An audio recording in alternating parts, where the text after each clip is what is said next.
श्री स्वस्थानी परमेश्वरीयै नमः। हर हर महादेव। राधे राधे। जय श्री कृष्ण। सम्पूर्ण दर्शकबिन्दहरूमा आज 2082 सालको पौष महिनाको शुक्ल पक्षको पूर्णिमा, आजबाट एक महिनासम्म यानि कि माघ मासको शुक्ल पक्षको पूर्णिमासम्म एक महिनासम्म स्वस्थानी व्रत कथा, आराधना, कथा श्रवण गर्ने, भक्ति अनुष्ठानहरू गर्ने, भजन कीर्तनहरू हामी गर्ने अनि माघ मासको स्नान गर्ने, केही दान पुण्यादि सत्कर्महरू गर्ने महिनाको रूपमा मान्दछौँ। र विशेष गरेर पौष महिनाको शुक्ल पक्षको पूर्णिमाबाट हामी हाम्रा आमा दिदीबहिनीहरू, भाउजूहरू, दिदीबहिनीहरू, बुबा दाजुभाइहरू, हाम्रा पिता पुर्खाहरूले स्वस्थानीको व्रत गर्दै आउनुभएको छ अनि घर घरमा स्वस्थानीको कथा सुन्दै आउनुभएको छ। आज हामी नेपालीहरू विश्वमा छौँ। विश्वभरि रहनुहुने तमाम नेपाली जनमनहरूलाई स्वस्थानी व्रत आरम्भको हार्दिक मङ्गलमय शुभकामना व्यक्त गर्दै यहाँहरूका घरमा स्वस्थानीको पुस्तक छ भने हजुरहरूले पनि आफूले पनि व्रत नगरे पनि स्वस्थानी भगवतीको पुस्तकमा फूल चढाएर एउटा टावेल रुमालले ढाकेर स्वस्थानीका एक एक अध्याय पाठ श्रवण गर्ने, पाठ गर्न बेलुकाको समयमा पाठ गर्ने गर्दछौँ। हो दर्शकबिन्दहरू, यो गर्दै आएका हामीले करिबन पनि 550 वर्षभन्दा माथि भयो। धन्य हो, किनभने स्वस्थानीको व्रत कथा हाम्रै घरको, हाम्रै देशको, हाम्रै भूगोलको, यस कारणले गर्दा पनि हामी गौरवान्वित हुनुपर्दछ। र आजबाट एक एक अध्यायको स्वस्थानीको व्रत कथा हामी पनि सुनाउन गइरहेका छौँ हजुरहरूलाई। र सम्पूर्ण हाम्रा दर्शकबिन्दहरूले एक एक अध्यायको स्वस्थानीको कथा श्रवण गर्नुहुनेछ। जो 31 अध्यायमा रहेका छन्, एक एक अध्याय हामी श्रवण गर्दै जानेछौँ। र जो आमा दिदीबहिनीहरूले स्वस्थानीको व्रत भक्ति गर्दै हुनुहुन्छ, यसपालि शुक्र अस्त छन्। शुक्र अस्त भएर नयाँ व्रत लिनेहरूले नयाँ व्रत लिनुभएको छैन, तर पहिलेदेखि वर्षेनी गरी आउने अथवा माधव नारायण, साली नदी कुनै तीर्थमा गरेर गर्दै हुनुहुन्छ, घरैमा पनि वर्षौँ वर्ष गर्नेहरूले गर्दै हुनुहुन्छ। त यहाँहरूको व्रत भक्ति अनुष्ठानहरू सबैको सार्थक रहोस्, सार्थक होस्।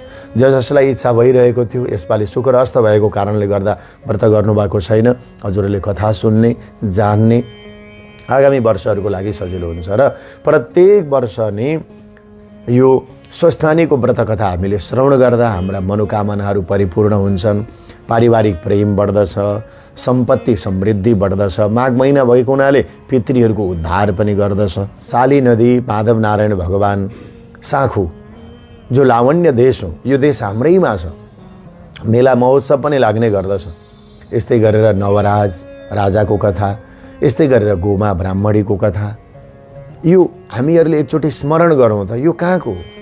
हरिहर भगवानले दर्शन दिएको कथा, जस राजालाई अनि हात्तीले स्वयं वरमाला लगाएर राजा चुनेको कथा। अब हामीले पनि यस वर्ष 2082 सालमा यो स्वस्थानी सुन्दै गर्दा हामीलाई पनि अब नवराज चाहिएको छ। नवराज भनेको, नव भनेको नयाँ राजा, जसले हरि र हरको दर्शन गर्दछ, शिवको दर्शन गर्दछ। यो देशमा जो सुशासन ल्याउनको लागि, राष्ट्रभक्त हुनको लागि शिव र हरिहरको हृदयमा स्थापना गरेको व्यक्ति नै यहाँको अनुशासित राजा बन्न पुग्दछ, हुन पुग्दछ। यस कारणले गर्दा नवराज राजाको कथा, नाग नागिनीको कथा, प्रत्येक आज नागिनी स्वरूप आमा दिदीबहिनीहरू घरमा हुनुहुन्छ। नागदेवता स्वरूप श्रीमानहरू विदेशमा लाखौँ लाख नेपालीहरू गएर दुःख गर्नुभएको छ। यस कारणले गर्दा यी सबै प्रसङ्गहरू खोजेर लिएर आउँदा हाम्रो घरको कथा हो स्वस्थानी। त्यही भएर त स्वस्थानी आफ्नो स्थान त हामी भित्रैका कथाहरू हुन्। र स्वस्थानी कथामा जम्मा 153वटा श्लोकहरू रहेका छन्। स्कन्द पुराण, पद्म पुराणहरूले गायन गरेका छन्। बहुत मिठो छ र यसैलाई कथा विस्तार गरेर 31 अध्यायमा पुर्याइएको छ। र हाम्रा कविहरूले करिबन पनि 500-550 वर्ष अगाडि श्लोकहरूलाई खोजेर स्वस्थानीको कथा दिएर हाम्रा पारिवारिक रीतिस्थिति 500 वर्ष अगाडिको हाम्रो समाज कस्तो थियो त्यसलाई पनि स्वस्थानीको कथाले समेटिरहेको छ। र आज हामी अब एक अध्यायको कथा श्रवण गर्न गइरहेका छौँ। पहिलो दिन भएको हुनाले विशेष भूमिका बाँधे र अब हामीलाई पनि नवराज चाहिएको छ।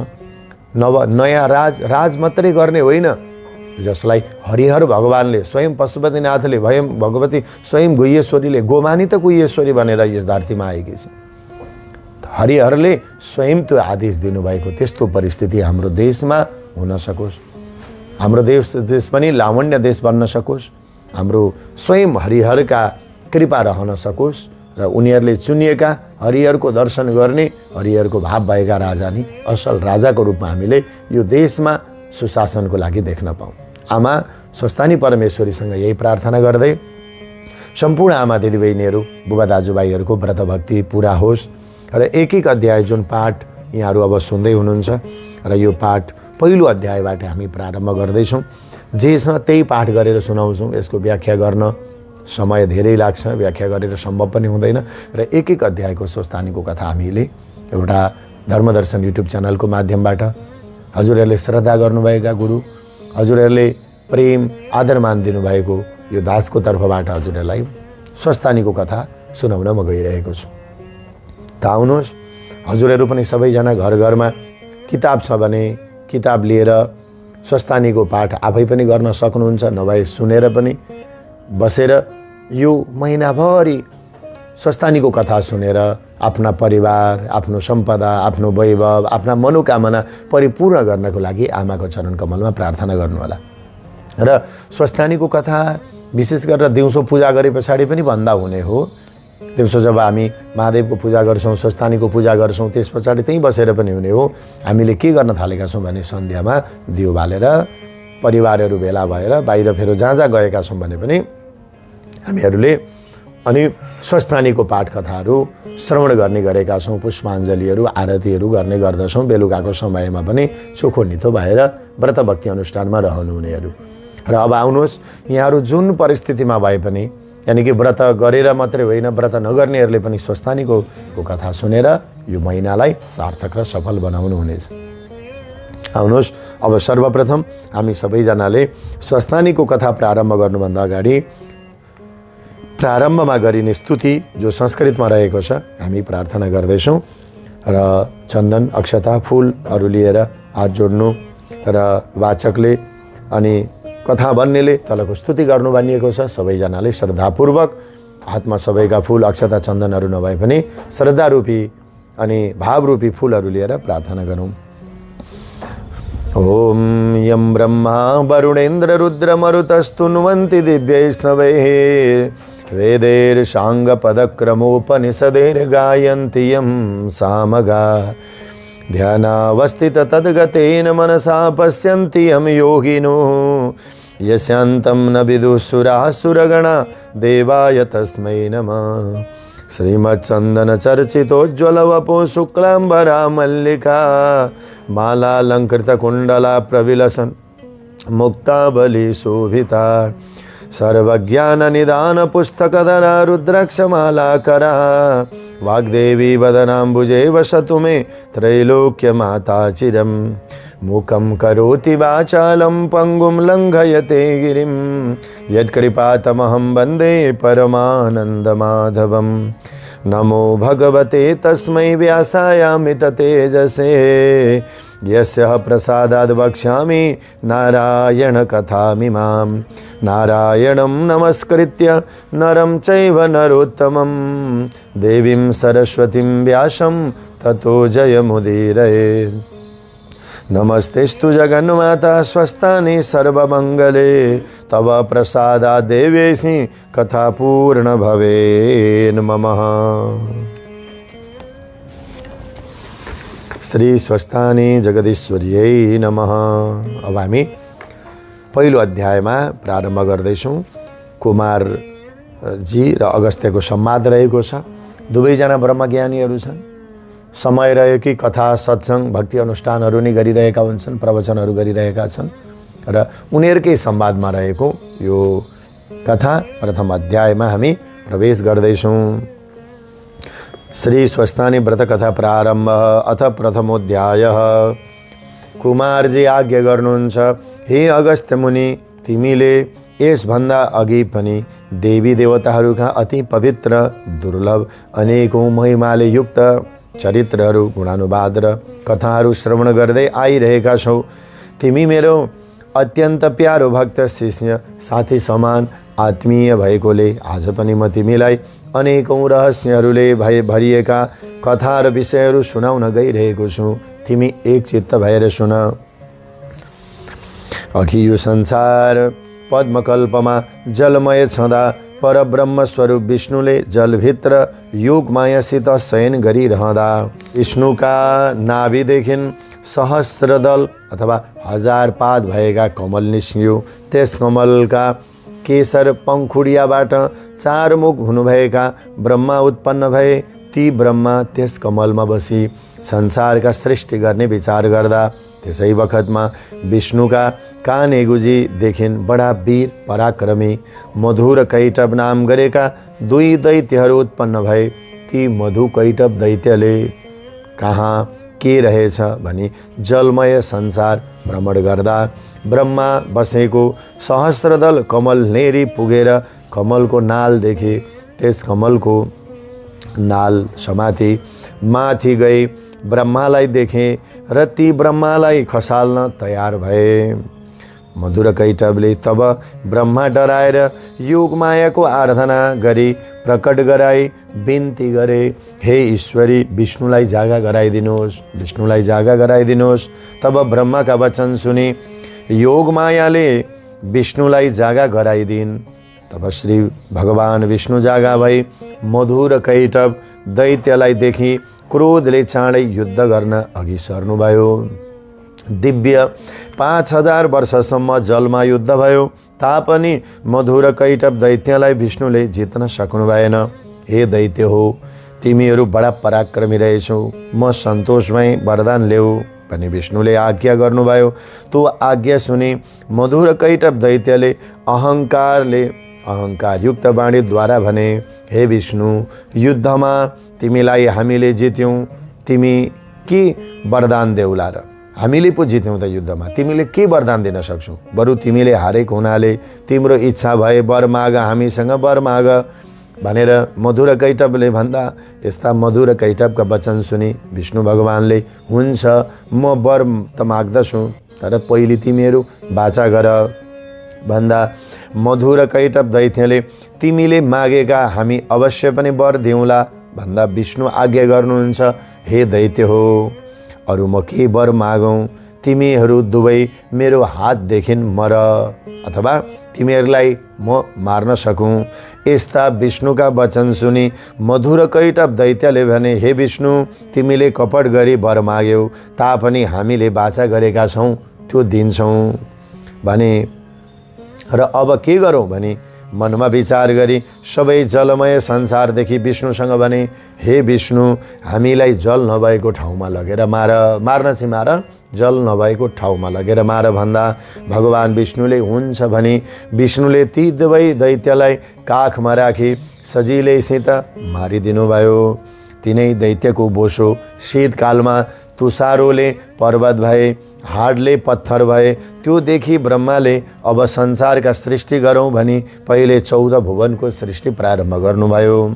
कुन कुन भने भूरलोक, भुवरलोक, स्वरलोक, महरलोक, जनलोक, तपलोक, सत्यलोक र यति स्वर्गका अतल, वितल, सुतल, तलातल, महातल, रसातल, पातल, यी 7 तलतिरका 7 मासतिरका 7 तलतिरका जम्मा गरी 14 भुवनको सृष्टि गरी 7 द्वीपहरूको पनि सृष्टि गर्नुभयो। ती 7 द्वीपहरूमा कुन कुन परे भन्दा जम्बुद्वीप, प्लक्षद्वीप, सालमलीद्वीप, कुशद्वीप, क्रौञ्चद्वीप, शाकद्वीप, पुष्करद्वीप। जम्बुद्वीप भन्दा दोब्बर ठुलो प्लक्षद्वीप छ, प्लक्षभन्दा दोब्बर ठुलो सालमली द्वीप छ।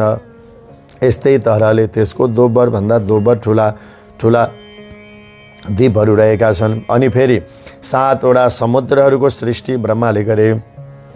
ती 7 वटा समुद्र सृष्टिहरू कुन कुन भन्दा सारोद समुद्र, इक्षु रसोद समुद्र, सुरोद समुद्र, घृतोद समुद्र, क्षीरोद समुद्र, दधिमण्डोद समुद्र, शुद्धोद समुद्र। समुद्रहरू पनि यस्तै गरी ऊभन्दा ऊ ठुलो, ऊभन्दा ऊ ठुलो, दोब्बर ठुला ठुला हुँदै गए। एक द्वीपलाई एक समुद्रले घेरेको छ। जामुनाको रुख हुनाले यस बसेको ठाउँ यस द्वीपको नाम रहेको छ जम्बूद्वीप भन्ने नाउँ रह्यो। यस जम्बूद्वीपलाई छार समुद्रले अर्थात् नुनिलो पानी भएको समुद्रले घेरेको छ। यहाँ मुख्य भगवान बद्रीनारायण देवता आग्निद्र नाम गरेका नाउँ गरेका राजा छन्। यो जम्बूद्वीपको वरिपरिको घेरो 1,00,000 योजनको रहेको छ। दोस्रोमा पाखरीको रुख रहेको छ। पाखरीको रुख रहेको हुनाले त्यसलाई प्लक्ष नाउँ रह्यो। यस प्लक्षद्वीपलाई इक्षुरसोध अर्थात् उखुका रसका समुद्रले वरिपरिबाट घेरेको छ। यहाँ मुख्य अग्निदेवता इद्मज्यू नाउँ गरेका राजाहरू बस्दछन्। यो प्लक्षद्वीपको वरिपरिको फेरो 2,00,000 योजनको छ। तेस्रोमा सिमलको रुख हुनाले यस द्वीपको नाम नै सालमाली द्वीप नाउँ रह्यो। यसै सालमाली द्वीपलाई सुरुद समुद्र अर्थात् मदिराको समुद्रले वरिपरिबाट घेरेको छ। यो सालमाली द्वीप वरिपरिको फेरो 4,00,000 योजनको रहेको छ। सालमाली द्वीप सुरुद समुद्र अर्थात् मदिराको समुद्रले वरिपरिबाट घेरेको छ। जहाँका मुख्य गरुड देवता यज्ञबाहु नाउँ गरेका राजा छन्। अनि सालमाली द्वीपको वरिपरिबाटको फेरो 4,00,000 योजनको छ। चौथोमा कुशको झाँगो हुनाले यसको नाउँ नै कुशद्वीप भन्ने ठाउँ नाउँ रहन गयो। यस कुशद्वीपलाई घृतोद समुद्र अर्थात् घिउको समुद्रले वरिपरिबाट घेरेको छ। यहाँ पनि मुख्य देवता अग्नि नै रहेका छन्। हिरण्यरेता नाउँ भएका राजा छन्। यस कुशद्वीपको वरिपरिको फेरो हुनाले क्रौञ्च नाम रह्यो। यस क्रौञ्च द्वीपलाई क्षीरोद समुद्र अर्थात् दुधको समुद्रले वरिपरिबाट घेरेको छ। यहाँ जल देवता घृतपृष्ठ नाउँ गरेका राजा छन्। अनि क्रौञ्च द्वीपको वरिपरिको फेरो भने 16,00,000 योजनको रहेको छ। छैटौँमा साग वृक्ष हुनाले सागद्वीप भन्ने नाउँ रह्यो। यस सागद्वीपलाई दधिमण्डोद अर्थात् दहीको समुद्रले वरिपरिबाट घेरेको छ। जहाँका मुख्य वायु देवता मेधातिथि नाउँ गरेका राजा रहेका छन्। यो सागद्वीपको वरिपरिको फेरो 32,00,000 योजनको छ। सातौँमा कमलको बोट हुनाले पुष्करद्वीप नाउँ रहन गयो। यस पुष्करद्वीपलाई शुद्धोद समुद्र अर्थात् अति शुद्ध जलको समुद्रले वरिपरिबाट घेरेको छ। यहाँका मुख्य देवता ब्रह्मा र वितिहोत्र नाउँ गरेका राजा छन्। यो पुष्करद्वीपको वरिपरिको घेरो भने 64,00,000 योजन फैलिएको छ। अब अरू पनि सुन। यस जम्बूद्वीपमा सुमेरु पर्वत सृष्टि गर्नुभयो। सुमेरु पर्वतका 4 दिशातिर 8 पर्वतहरूको सृष्टि गर्नुभयो। ती पर्वतहरूमध्ये सुमेरुका पूर्वतिर जठर देवकुट, सुमेरुका दक्षिणतिर कैलाश र करवीर, सुमेरुका पश्चिमतिर पवन र परियात र सुमेरुका उत्तरतिर त्रिशृङ्ग र मकर पर्वतको सृष्टि गर्नुभयो। फेरि सुमेरुको वरिपरि अरू 20वटा पर्वतको पनि सृष्टि गर्नुभयो। ती 20वटा पर्वत कुन कुन हुन् भने कुरङ्ग, कुरर, कुसुम्भ, भयङ्कक, त्रिकुट, शिशिर, पतङ्ग, रुचक, निषद, सिनी, वास, कपिल, शङ्ख, वैदुर्य, जारुदी, हंस, ऋषभ, नाग, कालञ्जर अनि नारद भए। अब यताउतातिरका हिमालय पर्वत, चित्रकूट पर्वत आदि गरेका हजारौं पर्वत, खोला, नदी, नालाहरूको पनि सृष्टि गर्नुभयो। हे अगस्त्य मुनि, अब प्राणी सृष्टि गरौँ भने ब्रह्माजीले श्री महादेवको तपस्या गर्नुभयो। महादेव प्रत्यक्ष भई, हे ब्रह्मा, तिम्रो भक्तिदेखि म प्रसन्न भएँ, सन्तोष भएँ, वर माग, के चाहियो भने आज्ञा गर्नुभएको सुनि ब्रह्माले महादेवलाई नाना उपचारले पूजा गरी स्तुति गर्न लाग्नुभयो। हे परमेश्वर, तपाईँ कस्ता भने आफ्ना मायाले ब्रह्माण्ड संसार तुल्याई मायामा भुलिरहेका यस्ता हजुरलाई मेरो कोटि कोटि नमस्कार छ। फेरि एक मूर्तिले 3 मूर्ति ब्रह्मा विष्णु महेश्वर नाम भइरहेका यस्ता हजुरलाई मेरो कोटि कोटि नमस्कार छ। फेरि जगत संसारका धनी सर्वव्यापी भइरहेका यस्ता हजुरलाई मेरो कोटि कोटि नमस्कार छ। हे ईश्वर, तपाईँको महिमा वर्णन गर्न अनन्त विष्णुले पनि नसकेको म कसो गरी सकौँला। तपाईंका प्रसादले 14 भुवन पर्वतहरू पनि सृष्टि गरिसके, अब प्राणी सृष्टि गर्न सकौँ, यति वरदान दिनुहोस् भने ब्रह्माले बिन्ती गर्दा महादेवले हे सुरश्रेष्ठ, हे सृष्टिकर्ता भएकै कारणले गर्दा तिमीले प्राणीहरू सृष्टि गर्न सक्नेछौ, सक भनेर भगवान महादेवले ब्रह्मदेवलाई वरदान दिनुभयो। त्यहाँ उपरान्त ब्रह्माले मनमा हर्ष गरी श्री महादेवलाई साष्टाङ्ग प्रणाम गरी सृष्टि गर्न भनी सुमेरु पर्वतमा जानुभयो। अनि महादेव पनि अन्तर्ध्यान हुनुभयो। ब्रह्माले सुमेरु पर्वतमा गई शिवलोक, विष्णुलोक, ब्रह्मलोक, उमालोक, स्कन्दलोक आदि नाना तरहका लोकहरू सृष्टि गरी सुमेरु पर्वतको पूर्व दिशामा अमरावती, आग्नेय कोणमा शुद्धोवती सृष्टि गर्नुभयो। दक्षिण दिशामा यमपुरीको सृष्टि गर्नुभयो। नैऋत्य कोणमा कृष्णावतीको सृष्टि गर्नुभयो। पश्चिम दिशामा श्रद्धावती, वायव्य कोणमा गन्धवती, उत्तर दिशामा अलकापुरी, ईशान कोणमा यशोमतीको सृष्टि गर्नुभयो। यति सृष्टि गरिसकी स्थावर जङ्गम सृष्टि गर्नुभयो। फेरि प्राणी सृष्टि गर्न लाग्नुभयो। पहिले कश्यप प्रवृत्ति 100 ऋषि मनले चिताउँदैमा सृष्टि भए। स्कन्द कुमारजी भन्नुहुन्छ, हे अगस्त्य मुनि, यो पहिलो अध्यायमा जसले माघ महिनामा पौष महिनाको शुक्ल पक्षको पूर्णिमाबाट सुन्ला, भन्ला, सुनाउला, त्यसलाई शूरता प्राप्त हुनेछ, धीरता, गम्भीरता प्राप्त हुनेछ, मित्रता प्राप्त हुनेछ। श्री स्कन्द पुराणे केदारखण्डे माघ महात्म्ये कुमार अगस्त्य संवादे स्वस्थानी परमेश्वरी व्रतकथायां भुवन पर्वत प्राणी सृष्टिकथनं नाम प्रथमोऽध्यायः। श्री स्वस्थानी परमेश्वर्यै नमः, जगदीश्वर्यै नमः। अब सृष्टि प्रकरणको यो कथा पछाडि अब कथा समापन पछाडि गरिने स्तुति मङ्गलाचरण प्रार्थना हामी गर्दैछौँ।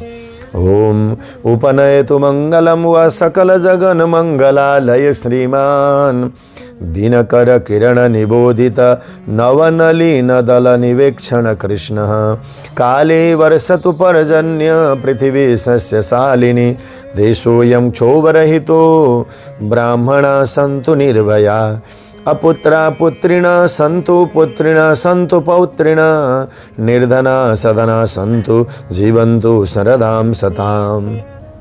तत्रैव गंगा यमुना च तत्र गोदावरी सिंधु सरस्वती च सर्वाणि तीर्थानि वसन्ति तत्र यत्र च्युतोद्वार कथा प्रसंगः। या कुन्देन्दु तुषारहारधवला या शुभ्रवस्त्रान्विता या वीणावरदण्डमण्डितकरा या श्वेत पद्मासना या ब्रह्माच्युत शंकर प्रभृतिर्देवैर् सदा वन्दिता सा मां पातु सरस्वती भगवती निःशेषजाड्यापहा। कायेन वाचा मनसेन्द्रियर्वा बुद्ध्यात्मना वा प्रकृति स्वभावात् करोमि यद्यद् सकलं परस्मै नारायणायेति समर्पये ततः। श्री स्वस्थानी परमेश्वर्यै नमः। श्री स्वस्थानी देवी को जय हो, स्वस्थानी माता को जय हो।